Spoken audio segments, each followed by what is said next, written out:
의원님 안녕하세요. 예, 안녕하십니까. 반갑습니다. 네, 왜 이동관인가 이 질문이 계속 나오는데요.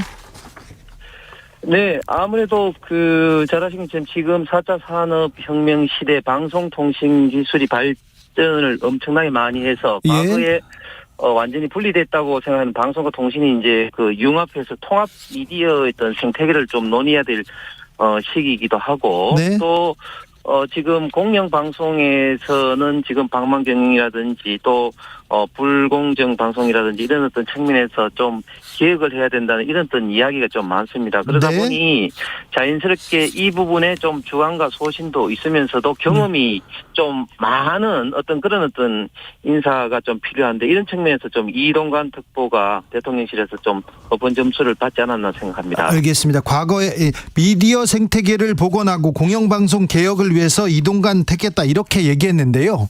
네. 이동관 후보자가 홍보수석으로 있을 때 미디어 생태계 엉망됐고 공영방송 엉망이었어요 이렇게 지적하는 사람들이 많습니다. 저는 다분히 그런 어떤 주장들이 좀 네. 정치적 공세라고 생각합니다. 그런 어떤 주장이 근거가 되는 어떤 문건을 민주당과 일부 언론에서 자꾸 문제 제기를 하는데, 네.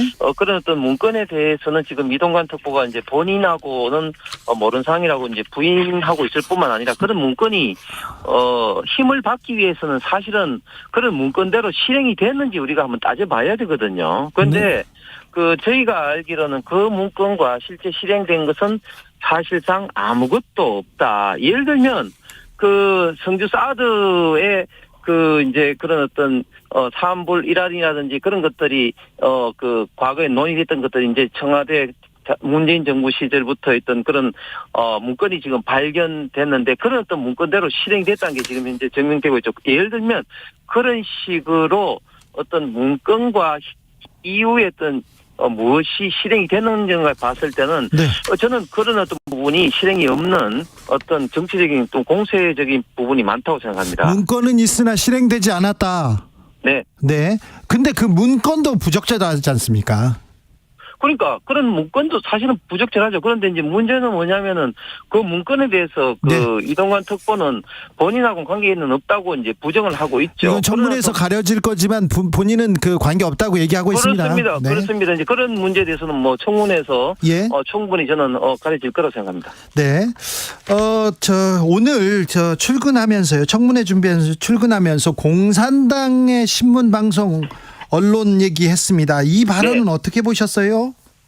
저는 일반적인 어떤 이동관 지명자의 언론관이다 그렇게 생각합니다. 네. 일반적인 워딩을 보니까 네. 이동관 특보가 언론을 검증하고 의심하고 확인해서 객관적이고 공정한 진실을 전달하는 것이고, 무책임하게 가짜 뉴스를 퍼뜨린다든지 특정 진영의 일방적 주장을 해서는 이게 언론의 본질적 영역이 아니다고 이야기를 하면서 예시로 일방적 주장을 일삼는 공산당을 언론이라고 하지 않고 기간질한다 이런 어떤 네. 이야기를 했지 않습니까? 네. 이것은 당연하고 일반적인 어떤 언론관을 이동관 지금 지명자가 조금 더 이제 강조하지 않았나 생각합니다. 네.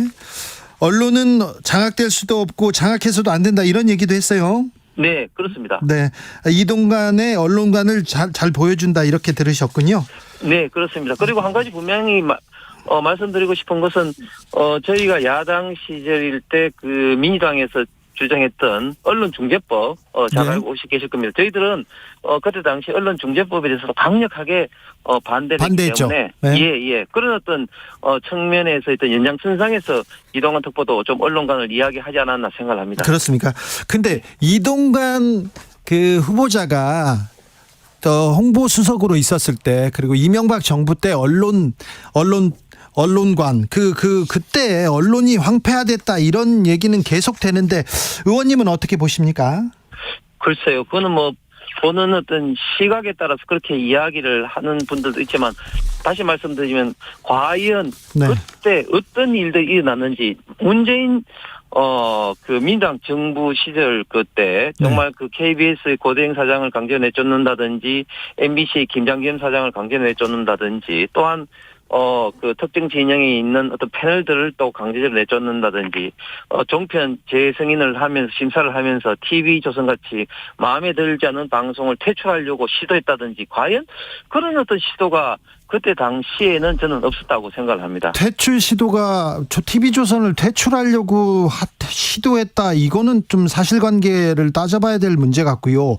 의원님, 네. 이동관 홍보수석실에서 문건을 만들어 가지고요. KBS 간부 성향을 따져봐라. 사찰을 문건을 지시했었습니다. 그리고 경향신문 광고 수주 내역을 해가지고 보고하라. 그래서 국정원 직원이 홍보수석이 시켜가지고 했다. 이런 문건도 만들고 실행한 적이 있어요. 과거에는 그런 적이 없었다. 이렇게 얘기하시면 안 됩니다. 그런 문건에 대해서는 다시 한번 말씀드리지만, 네. 당시에 홍보수석이었던 이동관 지금 지명자가 부인을 하고 있고, 그런 어떤 문제에 대해서는 네. 청문회에서 좀 더 따져봐야죠. 엄밀하게 좀 따져봐야 될 상황 같습니다. 알겠습니다. 네. 그러면요. 문건 얘기는 그만 물어보겠습니다. 이동관 후보가 잘할까요?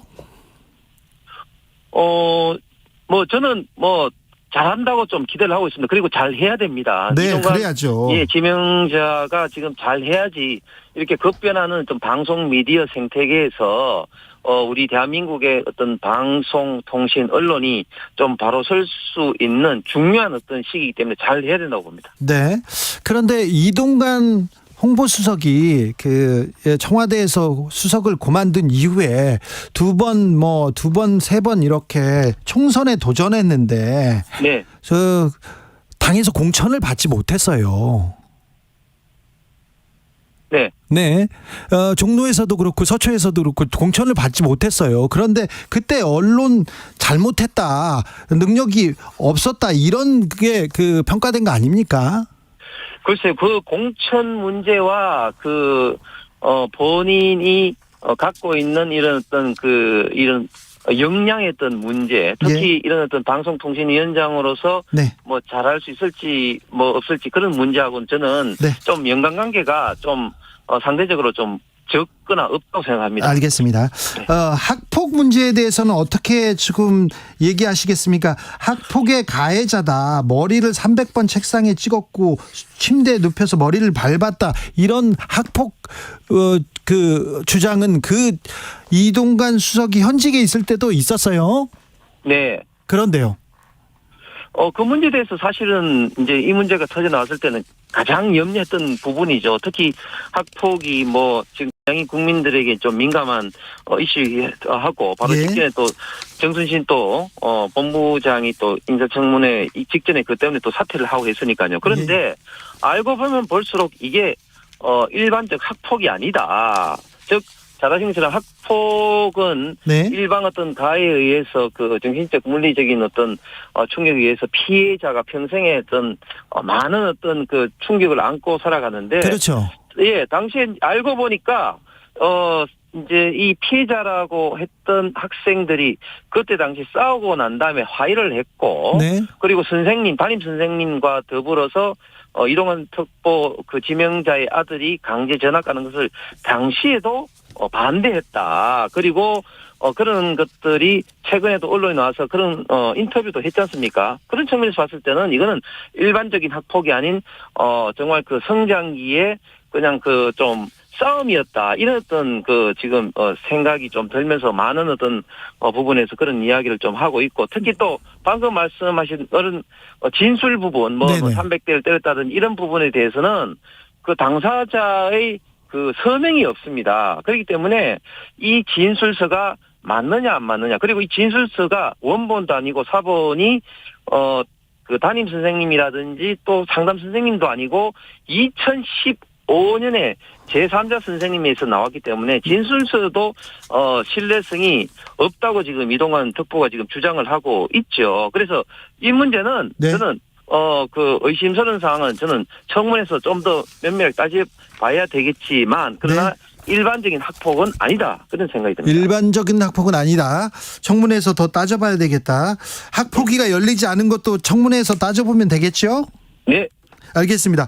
제가 그 질문지에 없는 질문을 이렇게 하는데도 의원님이 이렇게 대답을 잘해 주셔가지고요. 네. 감사합니다. 자, 국민의힘 얘기 조금만 해볼게요. 국민의힘은 지금은 뭐 대표도 휴가 가고 휴가철입니까? 예, 지금 뭐 대통령도 가셨고, 지금 네. 여야 다. 대부분이 다, 그렇습니다. 자, 국민의힘은 왜 이렇게 신뢰받지 못하는지 민주당 의원 나오면 그 얘기 더 물어봅니다. 자, 국민의힘이 국민들한테 사랑받지는 못하고 있는 것 같아요. 신뢰받지 못하는 이유가 뭔 것 같아요? 근데 지금 진행자가 그렇게 좀 말씀하신 근거는 또 뭔가요? 아니요, 제가 어제 정청래 네. 의원이 그 민주당 의원이 왔을 때 민주당이 왜 이렇게 인기 없고 신뢰받지 못하는지 물어봤습니다. 네. 자, 국민의힘도 그렇게 막 사랑받는다, 신뢰받는다고 이렇게 얘기할 수는 없잖아요. 네네. 뭐 저희들도 잘한 부분이 있지만 부족한 부분도 많이 있죠. 네. 일단 제가 생각할 때는 지금 집권 여당으로서 네. 대한민국의 어떤 미래를 확실하게 좀 비전을 제시한다든지 현재 많은 국민들이 뭐 이런저런 문제로 좀 경제적으로 좀 사회적으로 어려움을 지금 느끼고 있는데 네. 이런 문제에 대해서 예. 좀 명확한 해결책이라든지 갈등을 해결하는 이런 모습들이 네. 좀 더 국민들한테 좀 와닿는 부분이 좀 부족하지 않나 저는 그렇게 개인적으로 생각합니다. 그렇습니다. 국민들이 지금 정치권을 못 믿어합니다. 여도 야도 다 신뢰하지 않습니다. 특별히 여당이기 때문에 더 책임이 있고 더 열심히 네. 더 잘 해주셔야 그렇습니다. 됩니다. 그렇습니다. 네네. 대구가 이렇게 지역구시죠? 네. 그 홍준표 시장이 최근에 글 올리셨는데 당내 네. 징계받았는데 대구 시민들은 이 부분 어떻게 봅니까? 이런 어떤 부분에 대해서 조금 의견이 좀 갈리는 것 같습니다. 좀 네. 징계가 과하다는 측면도 있고 그리고 또 타당한 어떤 측면이 있다는 의견이 좀 갈리는 것 같은데 네. 제가 봤을 때는 홍준표 시장이 이번에 징계를 이제 당권 정지를 이렇게 받은 것은 골프를 친 것도 친 거지만 네. 기자들한테 그 해명하는 과정에서 네. 좀 대구는 이런 물난리 수혜가 없기 때문에 그 공무원이 휴일에 골프 치는 게 뭐가 잘못됐느냐 이렇게 해명을 하셨는데 그런 해명이 국민의 좀 공감대를 얻지 못한 측면이 저는 크다고 맞아요. 국민의 생각합니다. 상식은 조금 상식에 어긋났어요. 그 부분이. 네, 그렇습니다. 네네. 근데 홍준표 시장이, 나를 자법 취급해가지고 위감이다. 나를 내치고 총선 괜찮을까? 그러면서 유승민은 안고 가라. 이렇게 얘기했습니다. 이준석, 유승민 의원도 대구의 대표적인 정치인 아닙니까? 그렇습니다. 네네. 이 부분은 어떻게 보세요? 그거는 이제, 홍준표 시장이 그 오랜 갈록의 정치인으로서 지금 당대표도 2번 하시고, 네. 오선 의원의 또 그 대선 후보도 이제 2번 하시면서, 이런 어떤 총선에는 이제 진영 간의 어떤 대결로서, 최대한 어떤 많은 어떤 사람들을 포용하면서 이제 그 총선을 치러야 된다. 이런 어떤 일반적인 어떤 그런 어떤 이야기를 이제 하신 거죠. 그래서, 저는 개인적으로 이준석, 유승민 의원도 참 소중한 자원인데 너무 재해근하는 행동들이 그리고 말이 민주당보다 더 많은 좀 비판을 하시는데 이런 어떤 측면만 없다면 충분히 같이 가야 된다고 생각은 하지만 그러나 최근에 좀 발언들로 봐서는 좀 같이 가기도 상당히 좀 힘들겠다 이런 좀 생각도 듭니다. 아, 그렇습니까? 네. 네. 홍준표 시장에 대한 징계는 적절하다고 보십니까? 예, 저는 개인적으로 홍준표 그 시장으로서는 불만은 있으시겠지만, 네. 당의 어떤 윤리적 어떤 이미지를 좀 강화하는 어떤 의미에서는 좀 적절하다 봅니다. 민주당과는 완전히 대비돼 있죠. 사실 강기정 시장이라든지 또 민주당 의원들 중에서 또 수혜가 낮은 이후에도 또 물난리 나는 이후에도 또 그 해외 나갔는데도 아무런 조치를 취하고 있지 않은 데에 비해서는 저희 당이 좀 이런 부분에 대해서 좀 아프지만 홍준표 시장을 징계한 것은 좀 적절하다고 생각합니다. 그렇습니까? 민주당 혁신위원장 최근에 설화 논란이 있었습니다. 네. 미래가 짧은 분들 이런 얘기 했는데요. 이 부분은 어떻게 보셨어요? 야, 저는 진짜 깜짝 놀랐습니다. 이름도 참, 어려운데, 그 속칭 이제 여명 비례 투표제라는 거 아닙니까? 그래서 결국 이제 앞으로 남은 어떤 수명에 따른 어떤 표 가치를 이제 해야 된다 이러는 건데 완전히 대한민국 헌법의 1인 1표제의 어떤 건강과 또 노인 폄하의 완전히 끝판왕이다 이렇게 좀 생각을 하면서 또 뭐 오늘 보니까 양이원영 의원도 완전히 맞장구를 치면서 그 지금 이 노인들은 미래에 없으실 분이라고 이렇게 하는데 이런 어떤 발언들이 네. 그 정치인 이전에 어떻게 어떤 그 한 개인으로서 이렇게 나올 수 있는 발언인지 특히 지금 그 김은경 혁신위원장이 들어오시고 난 다음에 처음에 뭐 돈 봉투는 검찰 조작이라는 등 또 코로나 대학생 어떤 학업이 낮다는 등 이렇게 해서 많은 어떤 설화를 좀 일으켰고 또 당내에서도 김영투표라든지 이낙연 어떤 전 총리를 일방적으로 조금 뭐 분열은 혁신 대상이라 비판을 하면서 당내에서도 사실은 많이 좀 비판을 받고 있는데 네. 결국은 김은경 혁신위원장의 이러한 어떤 많은 어떤 문제점들은 민주당과 특히 이재명 대표에게 다 부담이 기결되리라고 생각을 합니다. 알겠습니다. 제가 오늘 거의 질문지에 없는 질문만 했는데 말씀해 주셔서 감사하고요. 언론 지형에 지각 변동이 있을 거라는 우려도 있는데 그 국민의힘에서 생각하는 공영방송의 길 이런 부분에 대해서 다음번에는 스튜디오에서 한번 모셔서 얘기 듣겠습니다. 말씀 감사합니다. 네, 감사합니다. 국민의힘 홍석준 의원이었습니다.